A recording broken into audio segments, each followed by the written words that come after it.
Thank you very much. It's a privilege and an honor to be in the white intellectual ghetto of the West.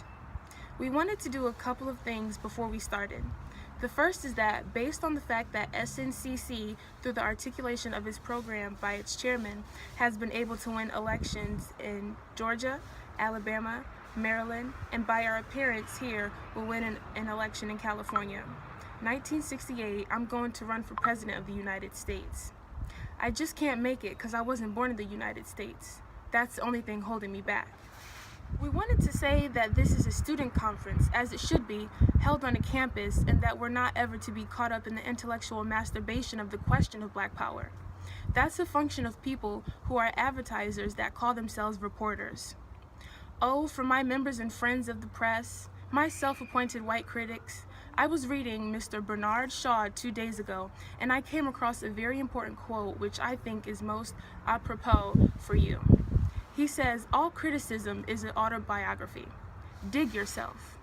The philosophers Camus and Sartre raised the question whether or not a man can condemn himself. The Black existentialist philosopher who is pragmatic, Frantz Fanon, answered the question. He said that man could not. Camus and Sartre was not. We in SNCC tend to agree with Camus and Sartre that a man cannot condemn himself. Were he to condemn himself, he would then have to inflict punishment upon himself. An example would be the Nazis.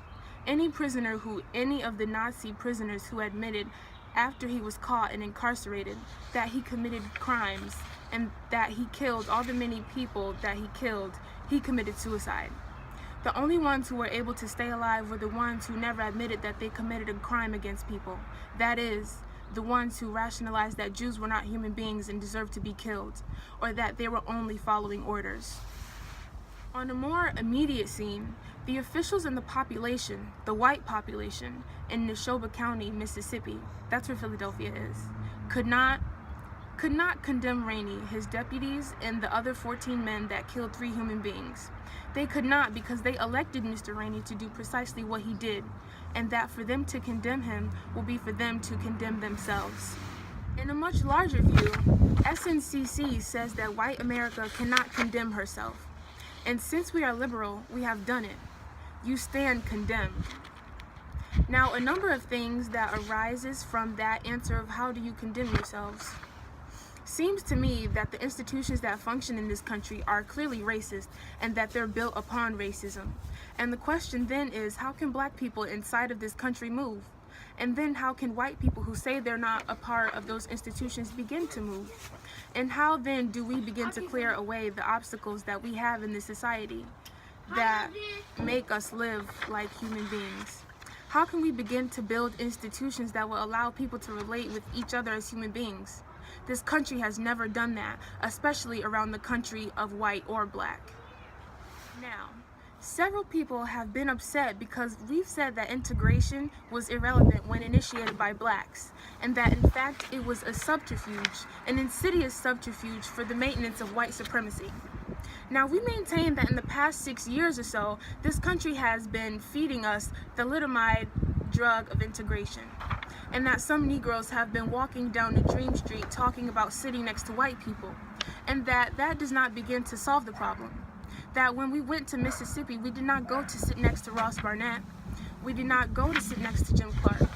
We went to get them out of the way, and that people ought to understand that we were never fighting for the right to integrate. We were fighting against white supremacy.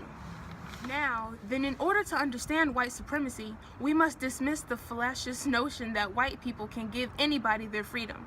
No man can give anybody his freedom. A man is born free. You may enslave a man after he is born free, and that is in fact what this country does. It enslaves Black people after they're born, so that the only acts that white people can do to stop denying Black people their freedom, that is, they must stop denying freedom.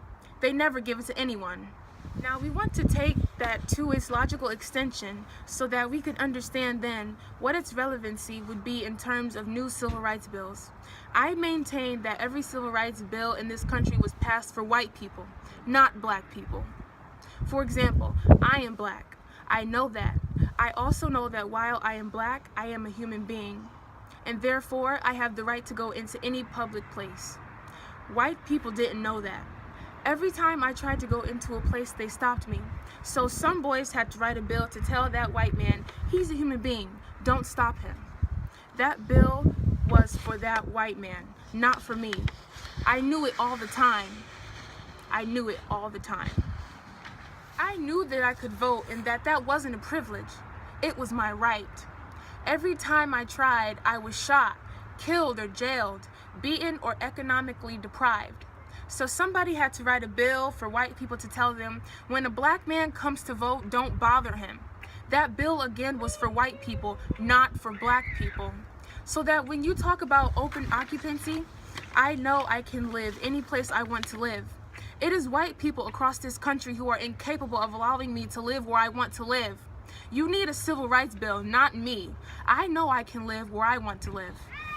So that the failures to pass a civil rights bill isn't because of black power, isn't because of the Student Nonviolent Coordinating Committee, it's not because of the rebellions that are occurring in the major cities.